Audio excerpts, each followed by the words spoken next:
Abra sua Bíblia na terceira epístola de João, no versículo número 2.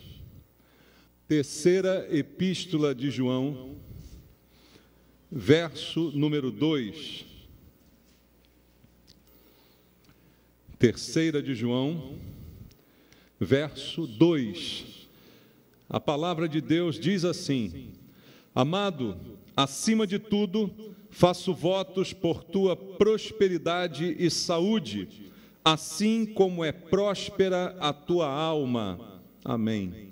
Senhor, mais uma vez estamos aqui em tua casa. Tua palavra está diante de nós e ela é um verdadeiro alimento para a nossa vida espiritual. Não queremos sair daqui com fome essa noite, Senhor. Queremos ser supridos pela Tua palavra. Precisamos ouvir a Tua voz. Não viemos aqui à busca de palavras humanas, de doutrinas de homens, nem de filosofias do mundo, mas viemos buscar a Tua palavra, que tem poder para libertar, a verdade que liberta, a palavra que tem poder de gerar fé no nosso coração. É essa que precisamos, Senhor, e te pedimos essa noite. E eu entrego a minha vida em Tuas mãos, clamo pela unção do Teu Espírito, para que eu seja usado pelo Senhor como instrumento essa noite, para que todos nós possamos ouvir a Tua voz nesse lugar. Usa minha vida por Tua graça e misericórdia. É o que eu te peço em nome de Jesus. Amém. Podem estar, meus irmãos.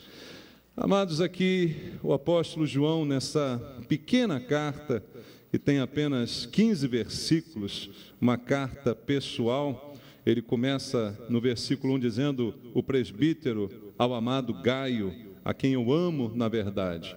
Uma carta endereçada a Gaio, e logo no seu segundo versículo, ele faz votos, como são muito comuns hoje em dia, né? Ainda mais nessa época do ano, está todo mundo aí desejando um ao outro, votos, Feliz Natal, Feliz Ano Novo, próspero Ano Novo, né?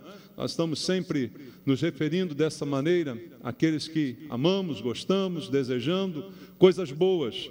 E o apóstolo João está aqui desejando, fazendo votos, faço votos por tua prosperidade e saúde. Mas ele dá um detalhe aqui interessante, assim como é próspera a tua alma. Irmãos, essa palavra prosperidade tem sido hoje em dia muito mal aplicada, muito mal entendida, dentro até das igrejas do Senhor. Muito se fala de prosperidade, teologia da prosperidade foi criada, foi inventada, querendo de alguma maneira convencer ao homem de que o caminho com Deus é um caminho em que certamente ele tem direito a essa prosperidade, tão falada, tão comentada. Então, muita gente acaba desejando prosperidade para si mesmo, acima de qualquer outra coisa. Torna, então, a prosperidade como um alvo da vida. O que eu quero para a minha vida é ser próspero. O que eu realmente desejo é isso que eu busco, e de repente busco isso a todo custo, sem perceber que às vezes custa muito caro viver em função disso. Mas muitas vezes, como eu disse, por culpa do próprio ensino de algumas igrejas, em que a prosperidade é colocada dessa maneira errada, não é? Então é complicado a gente não entender a palavra de Deus. É verdade que sempre é bom quando você está numa situação financeira razoável, confortável. Quem não gostaria, né, de ter uma vida sem preocupações nessa área? Pelo menos saber que você tem recursos. Talvez você não precise ser rico, mas pelo menos as contas estão em dia, não está devendo nada a ninguém, e pior ou melhor, você tem crédito. Eu costumo dizer pessoalmente que melhor do que ter dinheiro é ter crédito, irmãos. Crédito, ser creditado a você, confiança, verdade. Isso é um bem muito maior, às vezes, do que dinheiro. Às vezes a pessoa tem dinheiro, mas não tem crédito, ninguém confia nela, é trambiqueiro, passa os outros para trás, vive fazendo coisas erradas. Então é um dinheiro que não traz alegria, não traz paz, não traz nada de bom. para aquela pessoa. E às vezes você não tem dinheiro, mas você tem crédito, as pessoas confiam em você. Sabem que se você estiver precisando de alguma coisa, podem te emprestar, porque você vai honrar e vai pagar, não é? Então é muito bom, certamente, nós termos esta sensação de que temos crédito, temos recursos, podemos desfrutar de algumas coisas. É evidente que isso aí é atrativo e é bom e desejável até. Só que, para a gente que é cristão, a nossa esperança verdadeira, como eu disse hoje pela manhã, Natal, não é tempo de esperança, a nossa esperança verdadeira não pode estar nessas coisas. Não pode estar o meu futuro depositado na minha poupança. Enquanto eu tenho guardado, então, tenho agora tranquilidade para muitos anos na minha vida. Não, a nossa confiança não pode residir nessas coisas materiais, porque Deus, Ele é o dono de todas as coisas. E a Bíblia nos ensina a respeito de Deus e nos ensina que nós devemos aprender a depender de Deus, não de nós mesmos, não dos nossos próprios recursos. Mas se você pensa em alguém que tem recursos, esse alguém é Deus, irmãos. Recursos inesgotáveis, recursos que jamais acabarão. Então é no Senhor que eu tenho que confiar, é no Senhor que eu tenho que depositar toda a minha esperança em relação ao futuro, e não em relação às coisas que eu possa obter aqui e agora. Veja, a palavra de Deus diz lá em Ageu, abra aí a sua Bíblia, no livro do profeta Ageu, um versículo que certamente todo mundo conhece, Ageu, capítulo número 2, no versículo número 8, abra aí, Ageu, capítulo 2, versículo número 8. Veja só o que está escrito na palavra de Deus. Minha é a prata, meu é o ouro. Quem disse isso? Diz o Senhor dos Exércitos. Ou seja, todo recurso, qualquer valor, qualquer coisa preciosa, pertencem a Deus. Essa é a primeira coisa que eu tenho que entender no meu relacionamento com Deus. Eu não tenho nada, Deus é que tem tudo. Então é nele que eu preciso confiar. Nele estão todos os tesouros, todos os recursos, todas as coisas de que eu possa precisar. Ele é o dono de todas estas coisas. E eu tenho que aprender esse conceito. Mas muitas pessoas não entendem esse conceito bíblico de prosperidade, como nós vemos aqui o apóstolo João desejando a Gaio, seu amigo. Porque a pessoa imagina que ela precisa fazer da prosperidade o alvo da sua vida. Primeira coisa que eu preciso entender, até usando o texto aqui que nós lemos, é que existem dois tipos de prosperidade. Existe uma prosperidade que pode ser relacionada intimamente a esse progresso financeiro, né? A esse acúmulo de bens, a essa sensação de segurança financeira, mas existe também a prosperidade da alma. Quando João desejou prosperidade a Gaio, ele diz: amado, acima de tudo, faço votos por tua prosperidade e saúde, assim como é próspera a tua alma. Veja, Gaio já possuía a alma próspera. A sua prosperidade na alma ele já possuía. Mas João está desejando também que ele seja próspero em outras áreas. Então veja o entendimento que precisamos ter. Como cristãos, todos nós já temos essa prosperidade de alma. Concorda comigo, irmão? Você já é próspero na sua alma. Você é de Cristo, você foi salvo por Deus, seus pecados foram perdoados, sua alma sossegou. Sua alma está quieta nas mãos do Senhor. Você já tem prosperidade na alma, você hoje é uma pessoa melhor, você tem melhorado cada dia. O que João está desejando é algo além disso, que pode vir, como pode também não vir. É um desejo de João, não é uma garantia.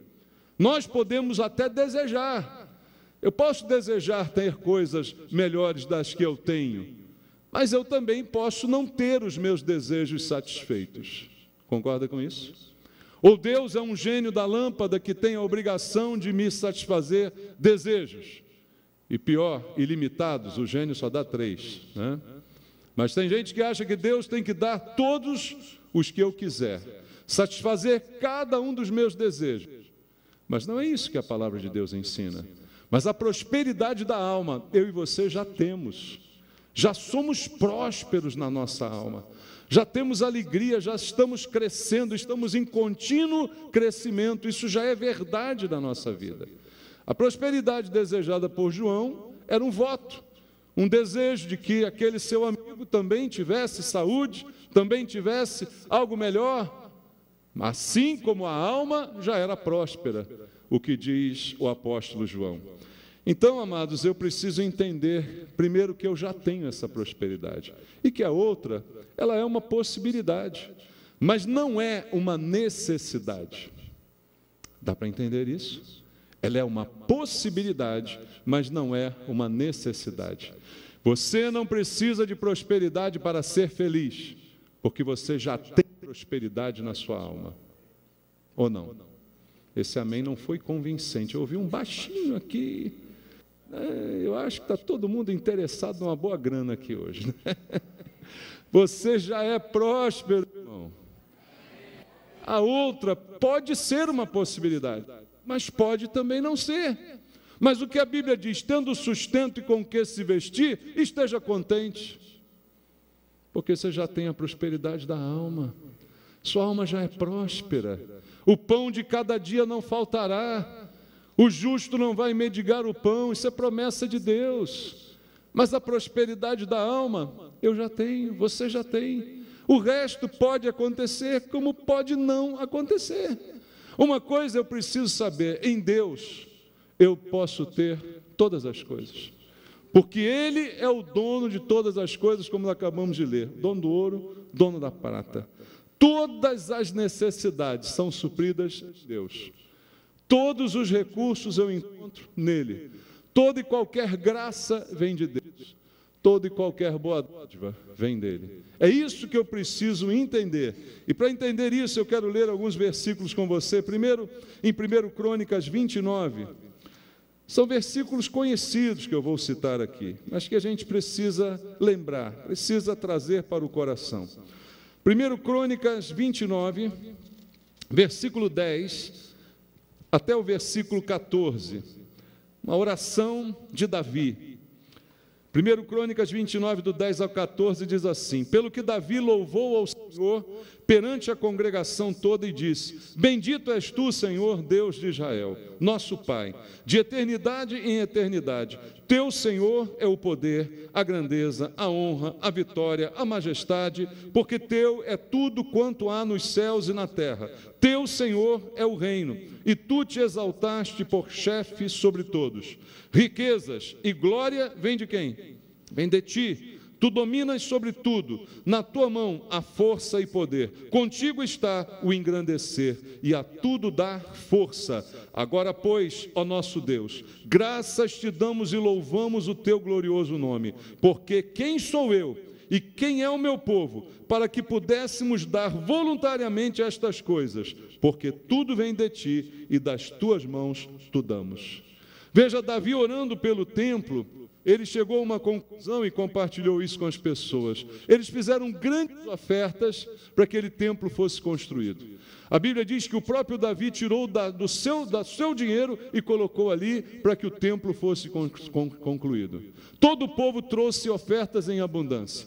Mas Davi chega a uma conclusão: quem sou eu?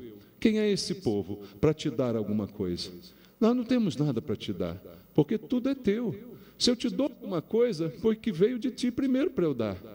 Tudo é do Senhor, é a oração de Davi. O Senhor tem tudo, o Senhor tem todos os recursos, o Senhor é dono de tudo. Até o que eu posso, porventura, te dar, veio do Senhor. O que eu tenho para dar a Deus que antes não tenha vindo dele mesmo para mim? Então não há troca com Deus. Aquela noção de prosperidade obtida por troca, nunca dou o dízimo, então Deus me prospera, porque Ele está preso pela fidelidade que eu tive, não sei o que, não sei o que lá. Isso é conversa. Deus não precisa do dízimo de ninguém, Deus não precisa da oferta de ninguém, Deus tem tudo. Ele nos deu o privilégio de participar e contribuir. Ele nos deu o privilégio de honrá-lo com a nossa fidelidade, porque Ele tem sido fiel a nós. Então, até o que eu penso que dou, eu não estou dando, porque é Ele que deu. É dele, eu estou só entregando, eu estou fazendo ali uma circulação, porque na verdade veio de Deus. Então o entendimento de que Deus tem tudo é muito importante para a gente. Irmãos, veja em João, agora no Evangelho, um conceito também presente no Novo Testamento, no Evangelho segundo João capítulo 3, no versículo número 27, Evangelho de João 3, 27, diz assim: respondeu João: o homem não pode receber coisa alguma, se do céu não lhe for dada. Tudo que eu recebo vem do céu. Eu não tenho outra fonte de bênção, outra fonte de coisas boas, a não ser o céu, a não ser Deus que nos dá e que nos abençoa. E eu não posso dar nada a Deus que me torne merecedor dele me dar alguma coisa. Tudo é dádiva, é bênção. Inclusive, se você prosperar além da alma, que você já é próspero, isso vem do céu, isso é bênção. Você não conquista a prosperidade extorquindo alguma coisa de Deus. É Deus que decide abrir as janelas dos céus sobre você, porque Ele quis, por causa da sua vontade. Então, tudo vem de Deus. E completando esse raciocínio, aqui em Tiago também, no capítulo número 1, no versículo 17, texto também que todos conhecemos, a Bíblia diz: toda boa dádiva e todo dom perfeito são lá do alto, descendo do Pai das luzes, em quem não pode existir variação ou sombra de mudança. Tudo que é bom vem de Deus. Toda boa dádiva, todo dom perfeito vem lá do alto. O homem não pode receber nada se do alto não lhe for concedido. Tudo que eu tenho de bom veio do alto. Qualquer talento que eu tenha, qualquer habilidade, veio do alto. O homem é que ignora isso, achando que pode ter alguma coisa por si mesmo, que pode conquistar alguma coisa por sua própria vontade e habilidade. O homem ignora esse papel de Deus em ser doador de todas as coisas. Mas eu e você, como cristãos, precisamos entender isso. Ah, pastor, mas prosperidade da alma, poxa, é bonito no discurso, mas o que eu quero mesmo é dinheiro. Eu quero mesmo é a conta cheia, né? Pode ter gente que fale assim. Irmãos, a história bíblica está cheia de exemplos de pessoas que Deus prosperou. São exemplos. Aí o que faz a teologia da prosperidade? Pega esse exemplo e diz assim: olha, Deus tem que fazer isso com você. Se Deus fez isso com Abraão, tem que fazer com você também. Aí você fica animado. É ou não é? Eu estava vendo há pouco aqui um vídeo do Silvio Santos. Vocês viram na comemoração lá dos funcionários do SBT? Bonito, ele falando, a filha, beleza. Aí alguém diz: ó, se Deus prosperou o Silvio Santos, tem que me prosperar também, pô. Afinal de contas, eu sou cristão, não é? Sou filho do rei. Então as pessoas usam isso de forma errada. É verdade que Deus prosperou? Sim, eu vou ler alguns exemplos, só botar água na sua boca aqui, ó. Gênesis capítulo 13, vamos ler? Gênesis capítulo 13, olha como é que eu poderia ser um pregador da prosperidade. Está tudo na Bíblia. Gênesis capítulo 13, versículo 2. Era Abraão muito rico, possuía gado, prata e ouro. No mesmo capítulo, no mesmo Gênesis, agora capítulo 24, versículo 1. Gênesis 24, verso 1. Veja o que a Bíblia disse já de Abraão: muito rico, possuía, tinha muitas posses. Gênesis 24, era Abraão já idoso, bem avançado em anos, e o Senhor em tudo o havia abençoado. Desde a sua mocidade até ser avançado em anos, Abraão era muito rico, tinha tudo que o dinheiro pudesse comprar. Vamos ver a sua descendência, versículo 26, na pessoa de Isaque, capítulo 26, versículo 12, em Gênesis, diz assim: semeou Isaque naquela terra, e no mesmo ano recolheu 100 por um. Por quê? Porque o Senhor o abençoava, enriqueceu-se o homem, prosperou, ficou riquíssimo. Aí você vê, olha, ele colheu 100 por um. Quem quer colher 100 por um? Diga para mim. Eu compro um e colho 100. Só comprando Bitcoin. Já comprou Bitcoin? Você compra um, ganha 100, até que um dia exploda isso, né? Mas tudo bem. Mas quem não quer ser abençoado 100 por um, riquíssimo, Deus foi quem o abençoou. O Senhor o abençoava. Não era a sua habilidade de plantar para colher mais, não. Era o Senhor que o abençoava. Mas está aqui um exemplo de um homem rico. Ainda na mesma família, Gênesis capítulo 30, vamos ler o exemplo de Jacó no versículo 43. Diz assim sobre Jacó: e o homem se tornou mais e mais rico, e teve muitos rebanhos, e servas, e servos, e camelos, e jumentos. Homem rico, pai, filho, neto, ricos, todos eles ricos e bem-sucedidos. Chegamos a Salomão, abra aí em 1 Reis, capítulo 10, um dos maiores exemplos, né, de riqueza na terra, dizem o homem mais rico de todos os tempos.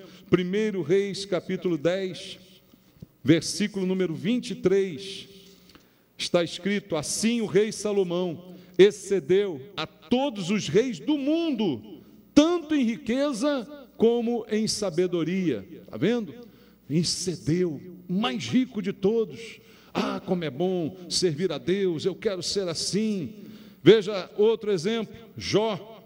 Opa, Jó, a coisa já fica meio estreita, né? Porque Jó era muito rico, mas de repente perdeu tudo, perdeu até a saúde. Mas no final da sua vida, Jó 42, versículo 10 até o verso 12, mudou o Senhor a sorte de Jó, quando este orava pelos seus amigos, e o Senhor deu-lhe o dobro de tudo o que antes possuíra. Então vieram a ele todos os seus irmãos, todas as suas irmãs, todos quanto dantes o conheceram, e comeram com ele em sua casa, se condoeram com ele e o consolaram de todo o mal que o Senhor lhe havia enviado. Cada um lhe deu dinheiro e um anel de ouro. Assim abençoou o Senhor o último estado de Jó mais do que o primeiro, porque veio a ter 14.000 ovelhas, 6.000 camelos, 1.000 juntas de bois, 1.000 jumentas, e assim a Bíblia relata a riqueza e os bens que Jó possuía. E volta lá em Gênesis também, tem outro da família que a gente pulou, em Gênesis capítulo 39, veja só,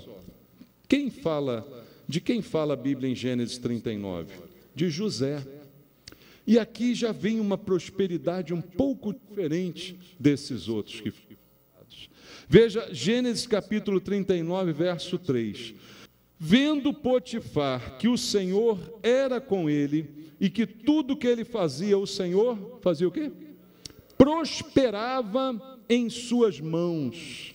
Gênesis 39, 3. Gênesis 39, 23. Diz assim: e nenhum cuidado tinha o carcereiro de todas as coisas que estavam aonde? Nas mãos de José, porquanto o Senhor era com ele, e tudo que ele fazia, o Senhor prosperava. Aqui uma prosperidade um pouco diferente. A Bíblia não fala da riqueza de José, não fala de quantos animais nem servos ele possuía, mas diz a Bíblia que aonde ele botava a mão, prosperava. Ele é escravo na casa de Potifar, mas o Senhor é com ele, e aonde ele põe as suas mãos, o Senhor prospera. Depois ele é um prisioneiro a serviço do carcereiro, mas o carcereiro dá a ele a chave da prisão praticamente. E a Bíblia diz que aonde ele põe a mão, o Senhor também prospera. Veja os tipos de prosperidade. A primeira que todos temos, a da alma. E as outras podem vir na forma de dinheiro, de bens, de muitas posses, mas pode vir também na bênção de Deus de colocar a mão aonde você põe a sua mão, de abençoar as coisas que você toca, das coisas que você se propõe a fazer. Mas de qualquer forma o conceito prevalece, um conceito de melhoria contínua. Esse é o conceito e a definição de prosperidade. Queridos, prosperidade não se resume a bens materiais. José não tinha bens materiais sendo escravo e muito menos sendo prisioneiro. numa prisão. Ele não tinha posses materiais, mas o conjunto de todas as bênçãos de Deus para aqueles que o amam, isso se traduz em prosperidade de diversas maneiras que a gente possa imaginar. Então, se você olhar no Aurélio, lá no dicionário, o sentido da palavra prosperidade é simplesmente aumentar pouco a pouco, progredir. Há um progresso, há uma melhoria contínua, a isso podemos chamar no português prosperidade. Eu tenho prosperado, porque eu tenho melhorado continuamente. Eu tinha 50 centavos hoje, amanhã eu tenho 51 centavos. O que isso quer dizer? Que eu prosperei, eu melhorei. Mas foi só um pouquinho, mas eu melhorei. Eu não voltei atrás, eu não regredi, eu melhorei. Eu amanhã preciso ser mais santo do que hoje, concorda? Eu vou ser próspero amanhã, porque eu serei mais santo do que eu fui hoje. Isso é prosperidade também, é melhorar continuamente, dia a dia. Nesse sentido, nós chegamos a Provérbios 4,18. Você conhece o texto, de tanto que eu já citei esse texto aqui? O que diz lá em Provérbios 4,18? A vereda do justo é como a luz da aurora, que vai brilhando mais e mais até ser dia perfeito. Brilha mais e mais, um pouquinho de cada vez. Você já acompanhou o sol? Já viu? Já acompanhou? Quando você menos espera, ele está lá no alto, né? Mas se você acordar cedinho, for ver o nascer do sol, e você vai ficar observando, ele vai gradativamente subindo no horizonte, no seu raio de ação da sua visão, ele vai subindo, subindo, subindo, e vai devagarzinho até chegar ao meio-dia, o ápice da sua posição. Assim acontece a vereda do justo, o caminho que Deus preparou para os seus, um caminho de melhoria contínua. Se você olhar e ficar olhando, você vai achar que o sol está demorando demais a passar, não é? Olha para um relógio de sol. Você já viu um relógio de sol? Não tem ponteiro de... Já reparou?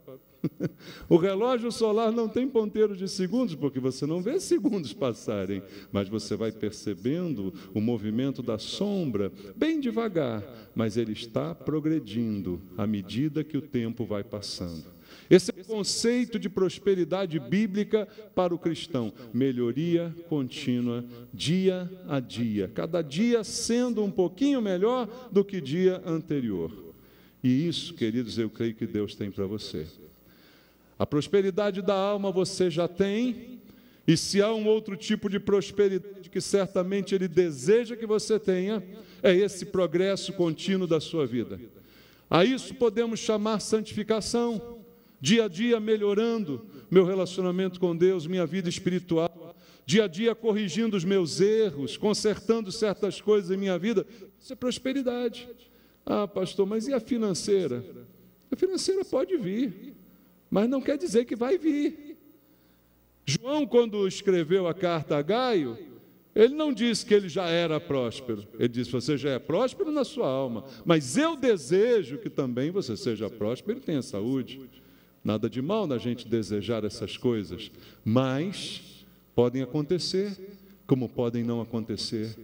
Mas melhorar dia a dia é algo que eu tenho certeza que Deus quer para você. Eu não sei se Deus quer que você amanhã seja rico. Isso eu não sei. Posso até desejar para você, como João desejou a Gaio. Mas uma coisa eu sei, Deus quer que amanhã você seja melhor do que hoje. Deus quer que amanhã eu seja melhor do que eu fui hoje. Então, essa prosperidade eu sei que Deus quer. Mas digamos que eu queira ainda essa prosperidade financeira. Ah, eu quero, eu preciso. Não lute por isso, irmãos. Entenda, isso vem de Deus. Pode acontecer, como pode não acontecer. E aquilo que às vezes você pensa ser a solução para os seus problemas, às vezes é o início dos seus problemas. Ah, eu seria muito melhor se eu tivesse agora uma grande bênção financeira. Eu pagaria as minhas contas, eu teria isso, teria aquilo. Irmãos, eu fico vendo agora no final do ano, você sabe que tem um negócio chamado aí Mega Sena da Virada? Sabia? Já jogou, né, safado? Não, tá bom. Bom, mas tem alguns crentes jogando, sabia disso? Tem. Veja bem, lá no meu trabalho, o pessoal está fazendo lá 2 bolões. Sabe o que é um bolão? Não é um cara gordo, não. Bolão é uma reunião de dinheiro para jogar na Mega Sena. Tem um bolão lá que tem mais de 100 pessoas que vão jogar R$10.000 na Mega Sena da Virada. Porque eu acho que o prêmio é quanto? É 200 milhões, né? Será? 100 pessoas, se ganhar, vai ganhar 2 milhões para cada um. Tá bom? Opa, 2 milhões? Poxa, resolve, né? Mas não resolve, irmãos. Às vezes é o início do problema. Aquele velho ditado, você era feliz e não sabia. Até que você ganhou alguns milhões e começou a ver gente correndo atrás de você, começou a ficar com medo de andar na rua, começou a ter um monte de problema que você não tinha. O dinheiro resolveu alguns problemas e trouxe outros que você não conhecia. Não é assim que funciona? Se você quer prosperidade dessa também financeira, eu creio que Deus também pode dar. Se Ele quiser, não deu a Abraão, não deu a Isaac, pode dar. Sim, pode, mas não é um alvo. O alvo da minha vida e da sua deve ser melhorar com Deus. Agora, se há alguns requisitos, sim, existem. Deus não vai abençoar financeiramente sem também levar em conta alguns requisitos bíblicos. E aí pensa no seguinte, se alguém prosperou muito, a Bíblia diz primeiro, não inveje a prosperidade do ímpio. Você já viu isso na Bíblia? Por quê? Foi um tipo de prosperidade que foi conquistada de maneira suja, de maneira ilegal. E a Bíblia diz, não coloque os olhos nisso, não inveje essas coisas. Então, alguém prosperar e se tornar um exemplo para mim, isso não funciona, irmãos. Porque não é essa prosperidade que eu devo olhar. E eu primeiro devo até desconfiar, se você conhece uma pessoa toda torta que está prosperando, não pensa assim, não, Deus está abençoando. Eu já ouvi o seguinte, eu costumo dizer aqui na igreja o seguinte, só quem pode dar dízimo e oferta é cristão. Porque o não cristão que pode vir à igreja, nos visitar e tal, eu não devo incentivá-lo a dar dízimos e ofertas. Ele não entende o que é aquilo. Ele vai achar que está fazendo uma fezinha no jogo do bicho. Ah, o pastor está pedindo dinheiro aí para a obra, eu vou botar lá, de repente, né, Deus me abençoa. E tem pastores que eu já ouvi que acreditam nisso. Não, deixa ele dar, porque se ele dá, Deus vai abençoar. Quer dizer, ele está com a vida toda torta, rouba no negócio que ele tem, mas como ele dá o dízimo, então Deus abençoa ele. Deus nada, é o diabo que abençoa ele. Deus não tem nada com isso. Se tem ímpio prosperando a custo de roubo, de corrupção, de safadeza, Deus não tem, ele pode até ser dizimista. Deus não abençoa dizimista safado. Dá para entender isso? Simples assim, cru assim, mas é a verdade. Deus não abençoa dizimista safado.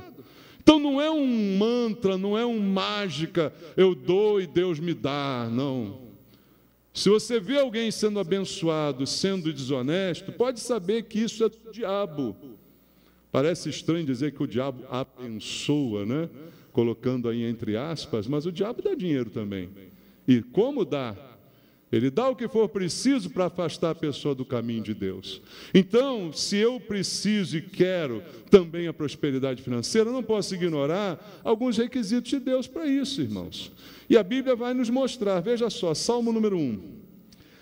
Um dos mais conhecidos textos aí sobre caminhos, sobre comportamento, sobre algo que é agradável a Deus.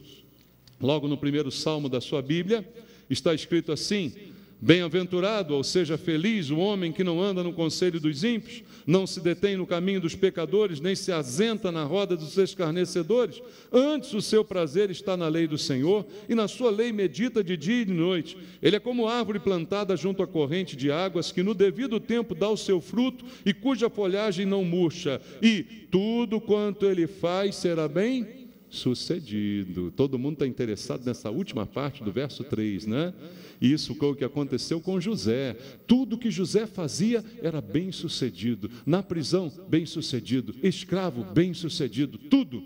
E a Bíblia diz, o homem que não anda no conselho dos ímpios, não se detém no caminho dos pecadores, dos escarnecedores, tem prazer na lei, medita na lei dia e noite, ele é assim.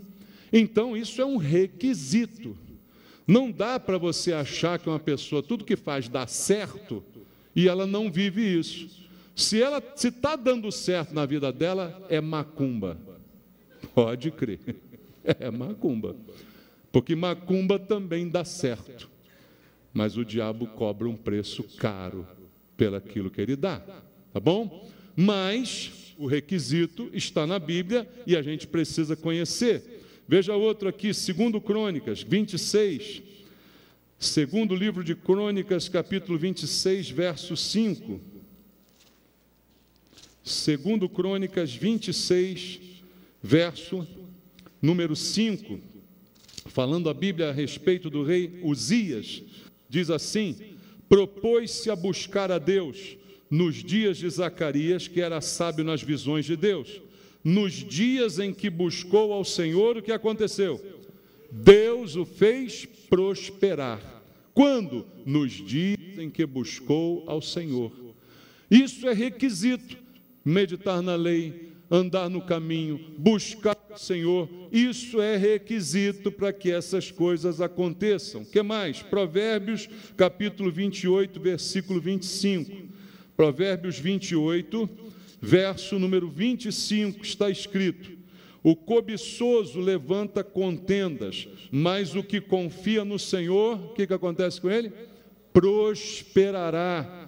Requisito: confiança inabalável em Deus, confiança no Senhor. Isso foi uma marca na vida dessas pessoas que Deus abençoou também financeiramente. Deus diz a Abraão: Abraão, vai para uma terra que eu vou te mostrar, para um lugar que você não conhece. Eu vou. Isso é confiança no Senhor. Quem confia no Senhor, Deus faz prosperar. Outro princípio, agora no Novo Testamento, em Mateus, Mateus capítulo 25, versículo número 21. Mateus 25, verso número 21. Disse-lhe o Senhor: muito bem, servo bom e fiel, foste fiel no pouco, sobre o muito te colocarei, entra no gozo do teu Senhor. Qual o princípio? Fidelidade. Ah, pastor, está falando de dízimo? Não, estou falando de fidelidade, que tem todas as formas que você pode imaginar, inclusive dízimo. Dízimo é uma das partes da fidelidade. Então, ele diz: foste fiel no pouco, sobre o muito te colocarei. O que é ser fiel no pouco? Ah, não, eu dou dízimo a Deus. Mas por quê? Porque eu ganho muito. Ah, mas se eu ganhasse um salário mínimo, 937, eu não daria R$93 para Deus.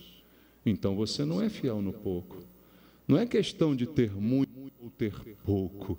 É questão de fidelidade. Porque o dízimo iguala todas as pessoas. É questão de fidelidade. Então a promessa de Deus é: seja fiel pouco, e aí sobre o muito te colocarei. Mas todo mundo está de olho no muito. Ah, quando eu tiver muito, aí eu vou ser fiel. Mas não vai ter nunca, entendeu? Não vai ter nunca, porque não foi fiel no pouco. Ou seja, o requisito não foi obedecido. Outro princípio, Provérbios capítulo 11, versículo 25. Provérbios capítulo 11, verso 25. É o princípio da generosidade, irmãos. A alma generosa, o que diz a Bíblia aí? Prosperará, e quem dá a beber será dessedentado. A alma generosa, Lucas capítulo 6, verso 38, é o mesmo princípio, mas agora no Novo Testamento. Lucas capítulo 6, versículo número 38, dai e dar-se-vos-á, boa medida, recalcada, sacudida, transbordante, generosamente vos darão, porque com a medida com que tiverdes medido, vos medirão também. O dai é só uma palavrinha, agora o que volta é um monte de palavras aqui, já viu? No versículo, como é que é interessante isso? O princípio da generosidade. A alma generosa prosperará. Deus diz assim, dai. Quanto? Não disse quanto, só disse para você ser generoso. E aí, dá-se-vos-á. Aí vem a bênção que eu chamo a bênção do saco de pipoca. Já falei aqui, lembra disso? Boa medida, recalcada, sacudida. Já foi no pipoqueiro? Quando você compra uma pipoca, o que o pipoqueiro faz? Bota a pipoca. Aí depois ele sacode a pipoca, né? Sacode o saco. Aí bate nele assim. Sacode, recalca, né? E sacode e joga mais. Você só quer o saco quando ele vem transbordante, né? Quando aquela última colherada que ele dá, fica saindo pipoca pelo lado, né? É assim a bênção. Dai e dá-se-vos-á. Boa medida, recalcada, sacudida, transbordante. Aí você vai todo feliz para casa. R$1 no saco de pipoca. Não sei quanto é um saco de pipoca, mas não importa. Mas vem a bênção, entendeu? A bênção está aí. Assim é. Você dá uma moedinha, recebe um saco transbordante. Então, essa generosidade é um princípio. Se não é generoso, não queira ser próspero. Porque Deus abençoa para você ser generoso, não para você ser acumulador. Entendeu? Se não é generoso, não queira ser próspero. E o último princípio, tão importante quanto todos os outros, talvez até mais, é um princípio que pouca gente gosta de falar. Vamos olhar lá de novo em Salmo número 1. Salmo número 1, a gente já leu o texto, mas a gente pode ler de novo aqui o versículo número 3. Salmo número 1, verso número 3. Ele é como árvore plantada junto à corrente de águas, que no devido tempo dá o seu fruto, cuja folhagem não murcha, e tudo quanto ele faz será bem sucedido. Para ser bem sucedido, tem que fazer alguma coisa. Já percebeu isso? Quem não gosta de fazer nada, não vai ser bem sucedido. Ah, eu quero a promessa para mim, mas eu não quero mover um dedo. A Bíblia diz que Deus abençoa quem faz. Tudo quanto ele faz é bem sucedido. Vamos ler outro versículo, aqueles dois que eu li de José. Gênesis 39, 3 e 39, 23. Aonde ele colocava as suas mãos, Deus fazia prosperar. José como escravo de Potifar. Onde ele botava a mão? Queira nem saber. Fazia serviço de escravo. Limpava a latrina, varria chão, esfregava, mas Deus fazia prosperar. Ah, José na cadeia. O que José faz na cadeia com as suas mãos? Você acha que ele faz o quê? Limpa, faz as coisas, faz tudo. Trabalhar. Deu arrepio essa palavra aí? Tem gente que ouve essa palavra e fica, pastor, não sentiu unção nisso não. Ele trabalha, gente. E aonde ele põe a mão, Deus prospera. Vê lá comigo agora Provérbios 21, de novo. Provérbios 21, 25. Olha o que está escrito. O preguiçoso, o que acontece com ele? Morre desejando. Por quê? Porque as suas mãos recusam trabalhar. Princípio, trabalho. Deus abençoa quem trabalha. Deus abençoa quem trabalha. Simples assim. O preguiçoso morre como? Desejando, sonhando. Ah, eu queria ter aquele carro, eu queria ter aquela casa, eu queria fazer aquela viagem, eu queria, e fica só querendo. Morre desejando, porque é preguiçoso. Prosperar, irmão, trabalha também, porque o trabalho das nossas mãos, você tem mãos santas, você tem mãos abençoadas por Deus desde o dia da sua conversão. Aonde você botar a sua mão, prosperará, mas tem que botar a mão. Tem que botar a mão, irmãos.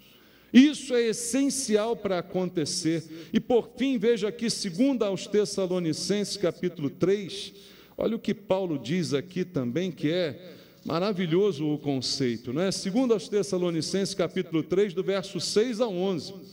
Olha como ele fala: nós vos ordenamos, irmãos, em nome de Senhor Jesus Cristo, que vos aparteis de todo irmão que ande desordenadamente, não segundo a tradição que de nós recebestes, pois vós mesmos estáis cientes do modo por que vos convém imitar-nos, visto que nunca nos portamos desordenadamente entre vós, nem jamais comemos pão à custa de outrem. Irmão, que tem de gente gostando de comer pão à custa do outro.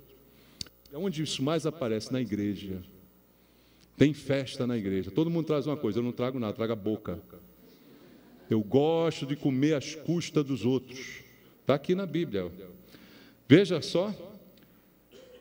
Nunca nos portamos desordenadamente entre vós, nem jamais comemos pão à custa de outrem. Pelo contrário, em labor e em fadiga, de noite e de dia, trabalhamos, a fim de não sermos pesados para nenhum de vós, não porque não tivéssemos esse direito, mas por termos em vista oferecer-vos exemplo em nós mesmos, para nos imitardes, porque quando ainda convosco vos ordenamos isto: se alguém não quer trabalhar, também não coma.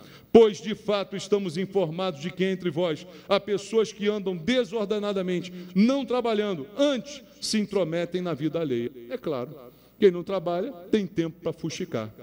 Quem não trabalha tem tempo para falar mal dos outros. Tem tempo para fazer fofoca, para criar intriga. Tem ou não tem? E aí Paulo, cristão, alguém desconfia que Paulo era cristão? Tem certeza que ele era cristão? Ou desconfia? Você acha o quê? Paulo era crente? Paulo foi salvo? Oh, glória! Pois é, Paulo, com todo o seu amor cristão, ele dá aqui uma ordem à igreja. Ele diz assim: irmãos, quando vocês estiverem fazendo uma festa, com aquela panela grande de sopa, quentinha, gostosa, aquele caldo verde, cheio de linguiça, de couve, todo mundo comendo o seu prato, se tiver alguém na fila que você vê que não trabalha, pega o prato, come na frente dele e diz: você não vai comer, porque você não trabalha. É a minha interpretação do que está escrito aqui, ou não é? Quem não quiser trabalhar também não coma. Eu como, mas você não come, porque você não quer trabalhar. Você pode trabalhar, mas não quer trabalhar. Então você não come. Veja, ser cristão, irmão, não é ficar bonzinho, virar comunista. Ah, toma aqui, coitado. Oh, coitadinho. Oh, meu Deus, eu sou culpado porque eu sou rico, você está aí desgraçado. Toma aqui. Não, ser cristão é assim: você quer um emprego? Não, então não come, safado, morre. Porque quem não come, o que acontece com quem não come? Morre. Paulo está dizendo: não sou eu, não me acuse, não faça cara feia para mim. Brigue com Paulo, se entenda com ele se você chegar no céu. Ele disse: quem não quer trabalhar também não coma. E ele, pelo que eu vi aqui, ele ordenou. Porque quando ainda convosco vos ordenamos isto. Paulo ordena, Paulo não pede, não sugere. Eu queria ser como Paulo, irmãos. Não ia ficar mais ninguém na igreja. Eu tento, mas não consigo ser igual a Paulo. Eu sou um banana. Mas com Paulo é assim: Paulo ordena, assim, manda quem pode, obedece quem tem juízo. Eu ordeno isto: quem não quer trabalhar, não coma. Quer prosperidade? Trabalha. Ah, não quer? Fica sonhando. Morra sonhando, morra desejando, morra invejando os outros, se rouba a todos, se rasgue de inveja. Não quer trabalhar, é isso que vai acontecer com você. E o que mais? Falta só meia hora, calma aí. Vou até o fim. Me aguenta aí, a noite é uma criança. Cuidados requeridos se você prosperar. Vai que você trabalhou, você foi fiel, aconteceu tudo certinho, você confiou em Deus e tal, e Deus te deu dinheiro, oba, grana, legal. O que você tem que ter? Tem que ter cuidado. Irmão, é mais difícil ser rico do que ser pobre. Ah, você está falando isso porque você é rico, né, pastor? Mas na prática você pode ver isso acontecer em muitos momentos, queridos, porque os cuidados são maiores. Primeiro, Jesus disse: dificilmente entrará um rico no reino dos céus. Disse ou não disse? Ou foi eu que estou inventando? Ele falou. Então, meu amigo, é difícil ser rico. Já parto desse princípio, é difícil até entrar no céu. Por quê? Porque o cuidado tem que ser maior. Porque você corre o risco de gostar tanto daquilo, que aquilo passe a ser teu dono. Dizem por aí que o dinheiro pode ser um bom servo, mas é um péssimo patrão. Se o dinheiro mandar em você, você está roubado, entendeu? Então, o cuidado quando prosperar, a Bíblia também coloca aqui. Veja, alguns textos, Deuteronômio capítulo 8. Deuteronômio capítulo 8, verso 17 e 18. Olha o cuidado de Deus a nos dizer isso. Já dizia isso ao seu povo Israel. Deuteronômio capítulo 8, 17 e 18. Não digas, pois, no teu coração, a minha força, o meu poder, o meu braço me adquiriram estas riquezas.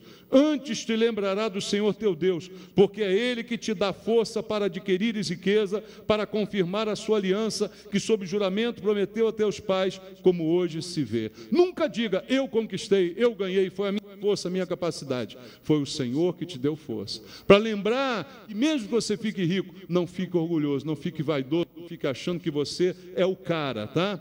Outra coisa que a Bíblia nos recomenda em 1 Timóteo capítulo 6, versículo 9 e 10. Veja, recomendações de Deus sérias para aquele que Deus prosperou. 1 Timóteo 6, 9 e 10 diz, ora, os que querem ficar ricos, primeiro perigo, caem em tentação e cilada, e em muitas concupiscências insensatas, perniciosas, as quais afogam os homens na ruína e na perdição. Porque o amor do dinheiro é a raiz de todos os males. Alguns nessa cobiça se desviaram da fé, e assim mesmo se atormentaram com muitas dores.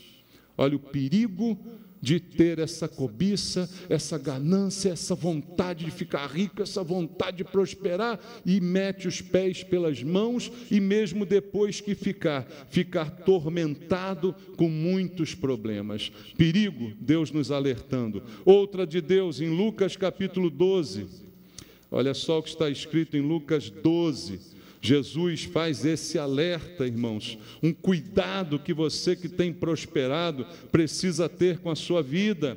Lucas capítulo 12, versículo número 13 em diante, Jesus diz assim, nesse ponto, um homem que estava no meio da multidão lhe falou, mestre, ordena meu irmão que reparta comigo a herança. Mas Jesus lhe respondeu, homem, quem me constituiu juiz ou partidor entre vós? Então, lhes recomendou, olha a recomendação de Jesus, tende cuidado, cuidado, irmãos, guardai-vos de toda e qualquer avareza, porque a vida de um homem não consiste na abundância dos bens que ele possui. E lhes proferiu ainda uma parábola dizendo, o campo de um homem produziu, o rico produziu com abundância, e arrazoava consigo mesmo dizendo, que farei, pois não tenho onde recolher os meus frutos? E disse, farei isto, destruirei os meus celeiros, reconstituí-los-eis maiores, e aí recolherei todo o meu produto e todos os meus bens. Então direi à minha alma, tens um depósito, muitos bens para muitos anos, descansa, come, bebe e regala-te. Mas Deus lhe disse,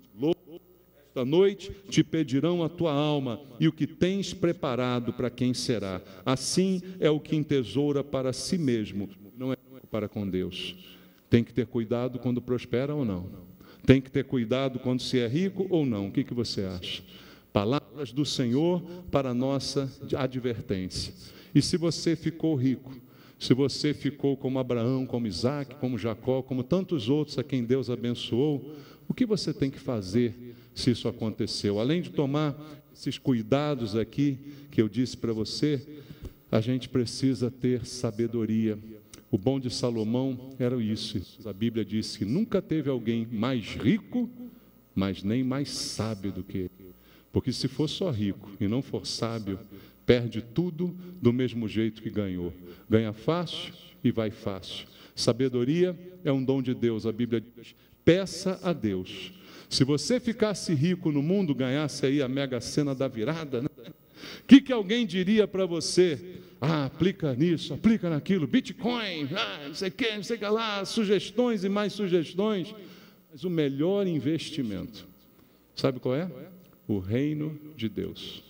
Não tem melhor investimento do que esse. Não tem melhor rentabilidade do que essa. A nossa alma já é próspera, porque Deus investiu em nós. Mas quando nós investimos em almas, aí a nossa alma fica ainda mais próspera, a nossa vida fica ainda mais próspera e tudo vai acontecer segundo a vontade de Deus. Nesse sentido, eu quero deixar para você o seguinte: o dízimo é o mínimo. É o mínimo. Isso não é investimento.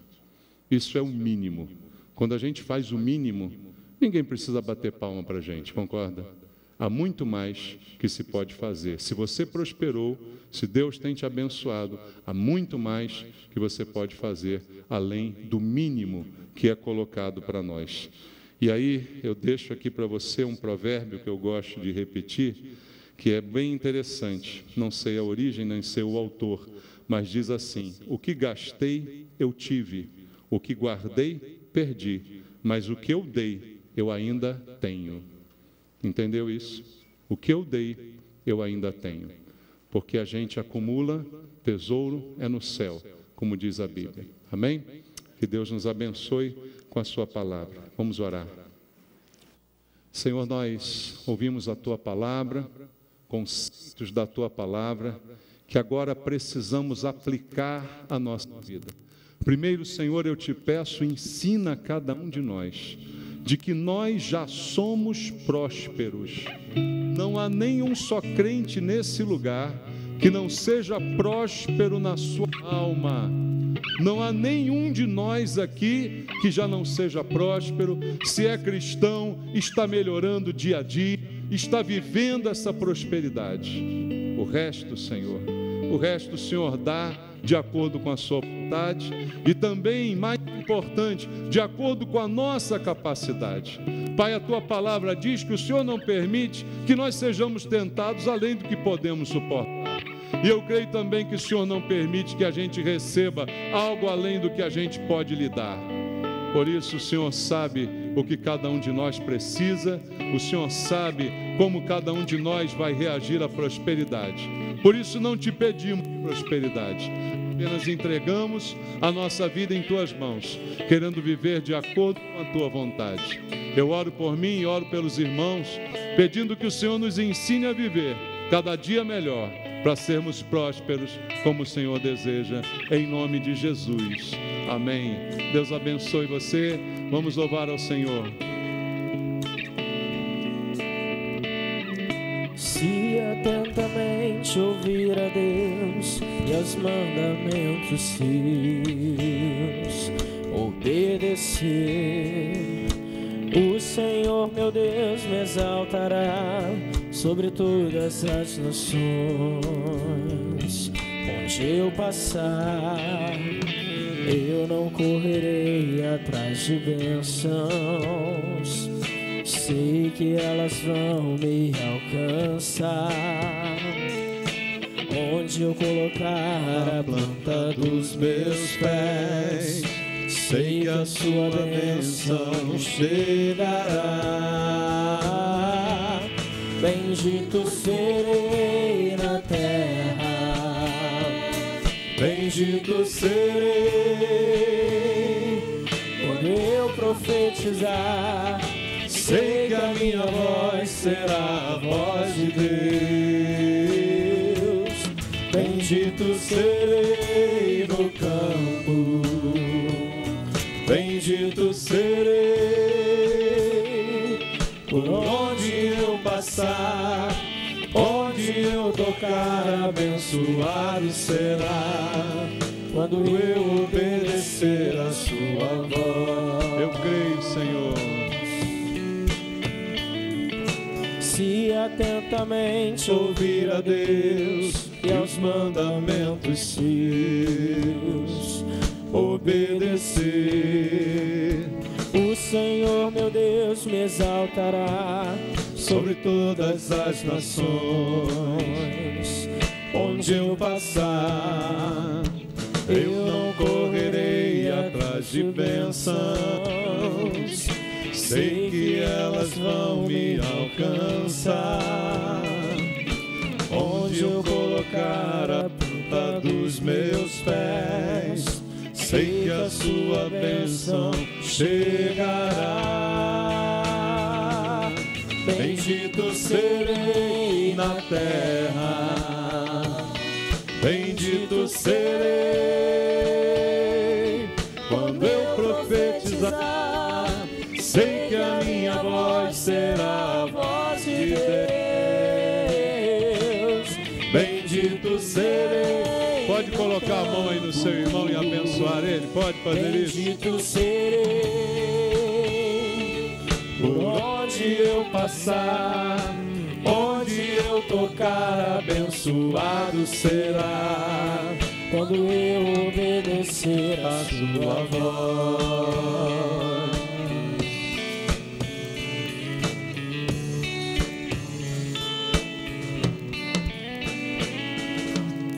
Obrigado, Senhor.